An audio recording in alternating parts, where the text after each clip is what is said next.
The Bible is clear that God's desire for His people is that we would be united. How good and pleasant it is when brothers and sisters dwell together in unity, the old psalm says. Now, sometimes when we hear the word unity, we think it must mean no differences between us. We must think, feel, and act in the exact same way, but that's not unity. That's uniformity. Unity is when people who are often very different come together around a common vision or commitment, and in the case of the Christian church, around a common person. See, this is what is so beautiful about Christian unity. The church is to be as diverse as God's creation, yet united in God's Son. It's always been this way. Take Jesus' first 12 disciples.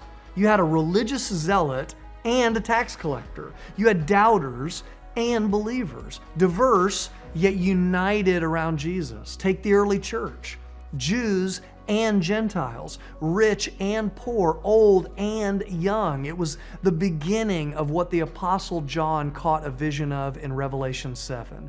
God's people from every nation of the world together in worship before His throne. See, that's the beauty of unity. Not that we're the same, but that we're different. Different ethnicities, different languages, different vocations, different stories, and yet we are one. Because though we are as diverse as God's creation, we are united around the one Savior of His creation, His Son Jesus. And I just believe that, especially now, especially in our cultural moment, that this is a beauty the world needs to see.